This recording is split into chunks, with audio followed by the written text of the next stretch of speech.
Many people grow up believing that honesty will shield them, that sincerity earns devotion, and that kindness creates harmony. But the truth is far less poetic. The world is not ruled by virtue. It is ruled by leverage. And those who fail to recognize this will forever be bent, broken, and used by those who do. If you truly want to free yourself from manipulation, you must begin by shattering your illusions. The process doesn't start with defense, but with clarity. And not the kind taught in schools or wrapped in moral slogans, but a clear-eyed, ruthless kind of understanding, cold and metallic like steel. You must learn to see what people are, not what they pretend to be. Manipulation thrives when you mistake the disguise for the truth. Most people talk of principles but act for convenience. They proclaim loyalty, but only while it serves their benefit. They admire virtues in public and mock them in private. They condemn others for sins they quietly commit themselves. This isn't mere hypocrisy. It's deliberate, calculated behavior, strategy disguised as morality. Until you learn to see people through this darker, more honest lens, you'll keep falling for the same tricks, the same smiles, the same lies. Never forget, a man's words are his most deceptive tool. From a young age, he learns that flattery opens doors, that guilt moves hearts, and that pretending to be good is often more useful than actually being good. He may praise your insight while resenting your strength. He may play the victim while sharpening the knife. And unless you look deeper, you'll never see it coming. He may present himself as modest, all while hiding a burning ambition. He might offer you safety, not to protect, but to make you dependent on him. If you judge a person by his words, his charm, or how pleasant he seems, you're not seeing who he is. You're simply admiring the mask he's designed for your approval. So the very first rule to avoid being manipulated is this: never place your trust in appearances. Look instead at the consistent behaviors. A liar doesn't lie once. He lies as a habit. A coward will abandon you when it counts, again and again. A flatterer showers you with praise not out of affection, but because he fears what you might see if you look too closely. It's not what a man says that reveals him. It's what he chooses when there's something to lose. If under pressure he chooses his own interest over your trust, then you've witnessed his truth, and that truth won't change. People are often deceived not because others are so clever, but because they refuse to see what's right in front of them. They want to believe in goodness, especially when it comes wrapped in charm. They hope for honesty even when every sign screams otherwise. That hope is the doorway manipulators walk through. They don't need to be brilliant liars. They just need to offer the illusion people are already desperate to believe in. Manipulation rarely arrives with a shout. It often speaks with a soft voice, wears a warm smile, and presents itself as the injured soul in need of saving. But often, that plea for compassion becomes a subtle demand for obedience. Weakness, too, can be a weapon. In fact, it often is. Those who appear powerless may manipulate even more effectively because they disguise their control as vulnerability and make your resistance feel like cruelty. They won't attack your logic, they'll bend your empathy. Some will wield their suffering like armor. They will parade their pain, not in search of healing, but to make themselves untouchable. They use guilt not as a cry for help, but as a leash around your neck. And the ones pulling that leash rarely look threatening, they look hurt. That's the point. That's the trick. So if you wish to understand people, you must learn to see through both their strength and their suffering, their charm and their complaints. You have to look past the surface, past the performance, and into the engine that drives their behavior. Self-interest.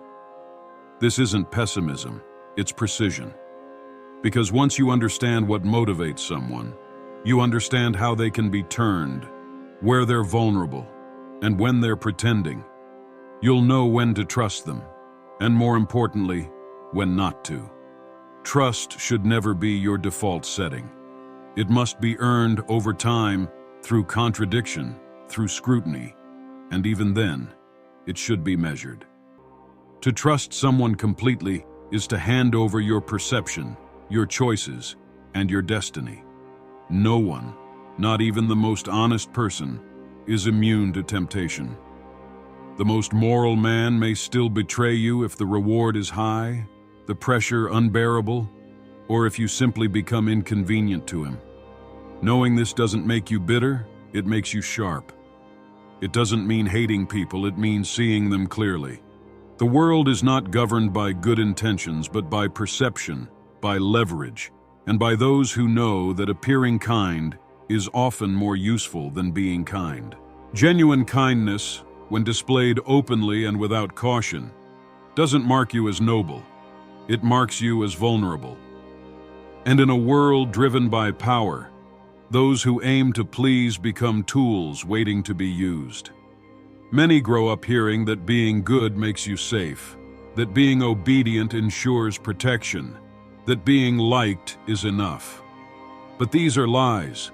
The man who constantly tries to please everyone ends up fading into the background.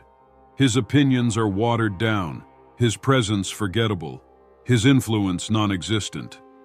He's accepted, sure, but never respected. He's there when convenient, but never truly counted on. Such people don't lead, they decorate the agendas of others. Always striving to be liked is nothing more than a quiet surrender. You trade your autonomy for approval. You begin making choices not based on truth or strategic value, but on whether people will applaud you. You bite your tongue instead of speaking hard truths. You bury your ambition so as not to offend. You carry the emotional weight of others hoping they'll see you as good. But in doing so, you become easy to mold, easy to guilt, and easy to control. And manipulators? They recognize this instantly. They start small with minor requests, white lies, little injustices. If you don't push back, they escalate. They begin to map your mind, learning which buttons to push and when. They don't break you with force. They win you over with emotion, disguising control as love. You aren't coerced into obedience. You're gently steered by your own urge to be accepted. It's a quiet type of domination, far more potent than any overt threat.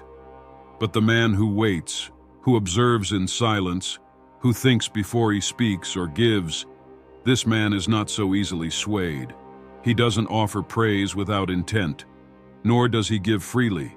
His kindness is calculated, his generosity never accidental. When he approves, it means something.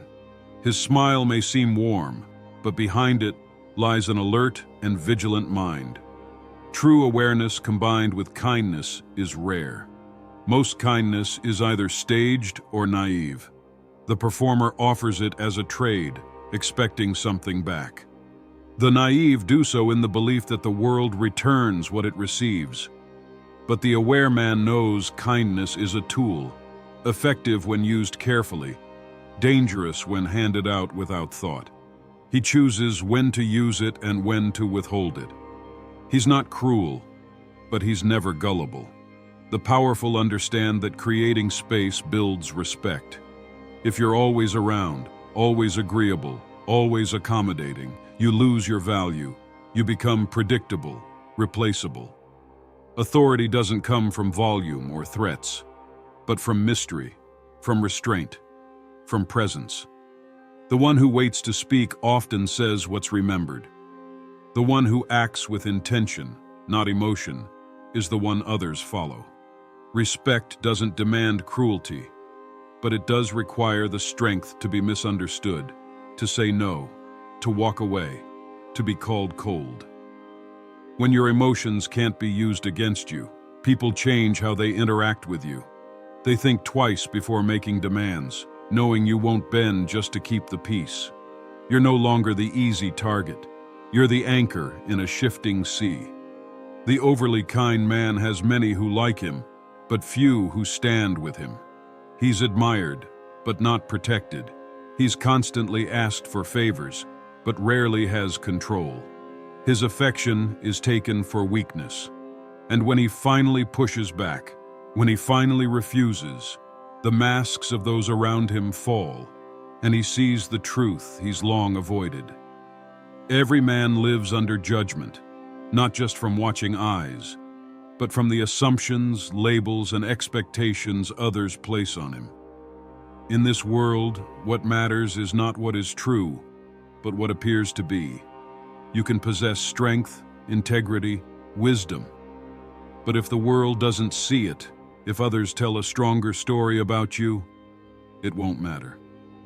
It's not enough to be, you must be seen for what you are. And if you don't take charge of that image, someone else will, and they won't do it in your favor. Power isn't won through brute strength. It's shaped through narratives. People rise or fall based less on reality and more on perception. A foolish man who seems bold may gain loyalty. A liar who looks wounded may gain sympathy. A clueless leader who seems confident may gain followers. If you still believe truth alone wins, you're already losing to those who manipulate perception. They understand the game. They don't need facts. They need believable stories. They whisper at the right moment, display the right emotion, offer selective glimpses to project a persona, not a reality. And most people won't question it. They'll accept the image and treat it as fact. If no stronger image replaces a lie, the lie becomes truth in the minds of many. To stay beyond their control, you can't just reject their illusions. You must craft your own. This isn't deceit, it's defense. You must shape your identity with such clarity and intention that it becomes unshakable. Every word, every silence, every gesture must support the image you choose. Don't let others define who you are. If you don't create your own legend, you'll be buried under someone else's. Let your actions speak, but make sure they speak strategically. Don't show goodness unless you want to be seen as good. Don't reveal strength unless you're ready for others to tread carefully. You're not just existing, you're presenting a character. And once that character takes root in people's minds, it becomes a source of power. If you seem composed, others will approach with caution. If you appear unshakable, they'll test you less. But if you show desperation or confusion, you invite manipulation. To control how you're seen, you must also master silence. Words can trap you. The more you talk, the more you reveal. The more you justify, the more you expose yourself. It's not just what you say, it's the fact that you said anything at all. Know when to speak and when to say nothing. Silence draws attention. Restraint becomes intrigue. Ambiguity invites speculation. And in that space, people often imagine power, not weakness. If you must reveal something vulnerable, do it with intent and precision. Let it surface after a win, never in the middle of failure. Use it to lower defenses, not to gather sympathy. It's important to come across as human, but a human who commands the narrative. Never allow others to highlight your flaws before you do. If criticism must come, let it be from your own mouth, at a time of your choosing, coated with wisdom and emotional distance. When you acknowledge your flaws openly, you strip them of their power. But know this, people will try to reshape your identity. When your reputation is under fire, the goal isn't always to prove you wrong, just to persuade enough people that you're something you're not. Whispered rumors, offhand jokes, accusations disguised as innocent comments, these are subtle tactics that dismantle images. If you're not ready, you'll scramble to explain, and in doing so, validate the attack. Instead, remain composed. Meet it not with alarm, but with presence. Let consistency and quiet confidence turn their efforts against them. Perception isn't merely a reflection, it's a weapon.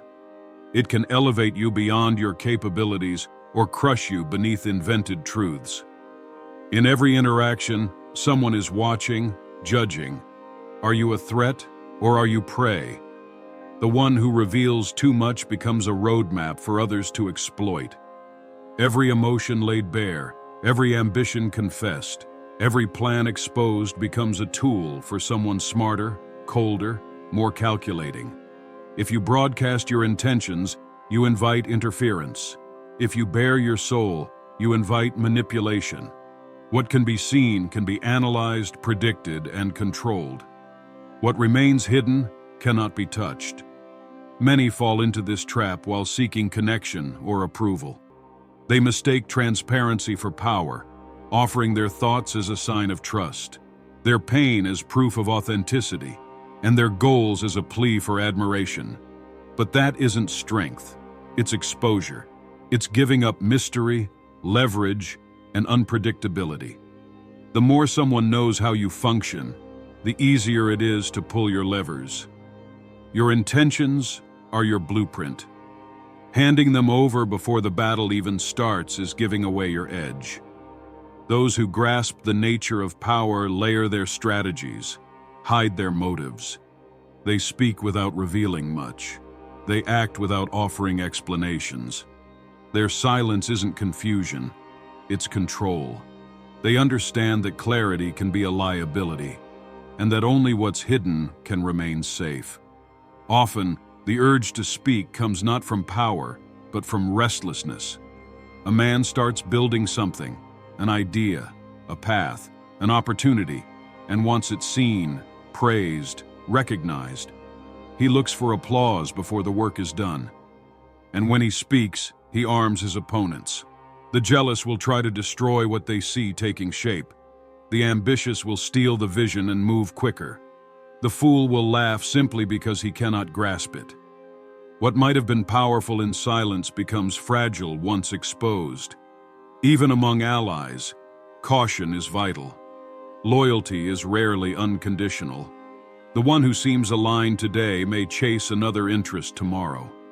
You might believe you're confiding in someone who shares your aims, but alliances shift, circumstances change, and once spoken, words can't be taken back. People who seem harmless often carry your secrets like hidden daggers, waiting for the right moment to use them. Most men are not shocked by betrayal. They're shocked at how easily they made it possible, simply by talking too much. A man of power doesn't need to lie, he simply doesn't reveal. He speaks in riddles when clarity is dangerous. He redirects questions. He answers with more questions. He knows silence isn't a void, it's a barrier. You don't need to explain everything. You don't need to label every emotion or defend every decision. To stay ahead, speak less than you know, show less than you feel. This discipline goes beyond words. It's in your face, your posture, your tone. Those who seek to manipulate look for signs: a flicker of doubt, a pause, a crack in the mask. These tiny tells speak louder than confessions.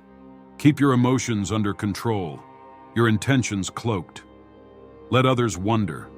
Let them guess. Let them build the wrong image.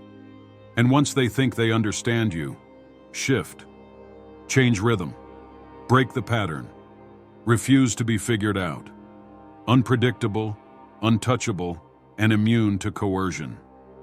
The most dangerous person in any setting isn't the loudest or the most intimidating. It's the one whose intentions can't be read. You can't manipulate a man whose desires you don't understand. You can't threaten someone if you don't know what they care about. And you can't block someone's path if you can't even see where they're going. When you reach your objectives, let others assume it was by chance, not by design. Let your wins seem like luck, your progress like coincidence. Talk about fate, not plans. Share praise, accept blame. Keep your cleverness hidden behind modesty and plain speech. In doing this, you avoid resistance, calm jealousy, dodge attention, and keep control over your trajectory. Every exchange between people carries an invisible scale of influence. This scale doesn't tip based on fairness or sincerity. It tips with leverage. The one who holds the advantage sets the rules. The one without it simply reacts, adapts, and hopes. If you don't want to be someone's puppet, you must grasp this. True power lies with the one who controls something the other cannot afford to lose. Leverage isn't always about money or status. It can be anything: information, access, opportunity, trust, secrets, fear, or even just your presence. The person who can walk away always holds more power than the one who has to stay. The one who knows more steers the one left in confusion. The one less emotionally invested controls the rhythm of the conversation.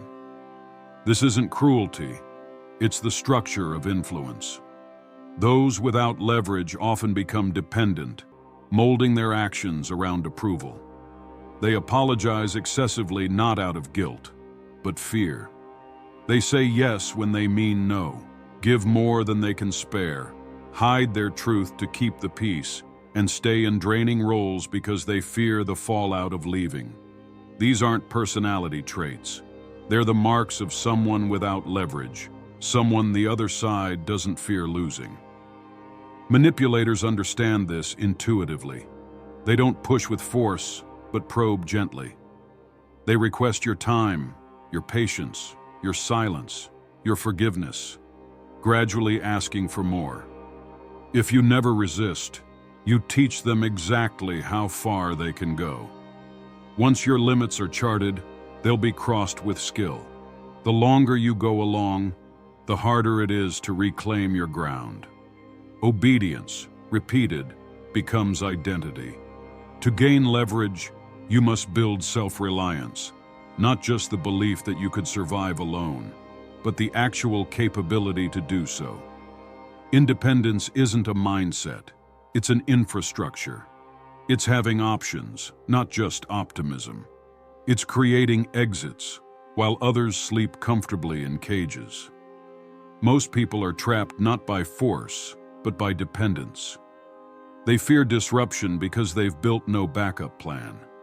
They stay silent because the ones who silence them hold their paycheck. They compromise their values because their status or network demands it. But the person who has carefully crafted their freedom, step by step, without needing applause, becomes impossible to pressure, immune to manipulation, and capable of walking away from anything that seeks to control them. Being ungovernable doesn't mean you must always take control over others. It means maintaining the freedom to choose. You must be able to give or withhold, stay or go, act or wait, all without the fear of losing everything. True leverage lies in being able to say, "I can walk away," and genuinely mean it. It's a quiet confidence that your life won't fall apart if someone else decides to leave. Others sense this. When people know they can't push you around, their behavior shifts. A wise individual builds leverage by paying attention. He listens more than he talks, observes more than he interferes. He allows people to show who they are, not to judge, but to understand where control might exist. Every secret shared can become a resource. Every inconsistency noticed is a clue.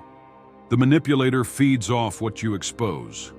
So don't offer it freely, but always absorb what he gives away. Say little, and others will rush to fill the silence, often revealing more than they intend, information you can use if needed. Leverage also comes from self-control. A man who can't master his anger, his urges, or his solitude ends up surrendering power to anyone who can provoke or appease him. Emotional discipline isn't just admirable, it's protective. When no one can provoke you, they cannot direct you. When you don't chase, plead, or flinch at discomfort, you become harder to predict and more difficult to use. To hold leverage is to recognize your value and refuse to trade it for approval. It means giving without attachment, loving without giving yourself away, leading without needing to justify. Above all, it means always holding something that, if withdrawn, would cause hesitation in the other party. A man who won't be manipulated is not bitter. He's simply clear-sighted. He doesn't see the world through fantasy, but through truth, a place shaped by influence, perception, restraint, and power. He doesn't complain when others try to steer him. He anticipates it, prepares, and blocks their path. He keeps his feelings, plans, and value from those who would use them. He doesn't speak to be seen or act to be approved. He moves with quiet intent, measures before he acts, holds back before he gives, and thinks before he places trust. He is exacting, not heartless, simply unwilling to be anyone's victim. In a world flooded with chaos, urgency, and fleeting loyalties, he remains unmoved, not because he shouts above the rest, but because he cannot be bent to another's will. To be immune to manipulation isn't about isolating yourself from the world, but about grounding yourself with unshakable stability. It's about being alert, composed, in control of how you present yourself, and always holding the quiet, unspoken strength to walk away. That is where true freedom lies, and from that freedom, real power takes root.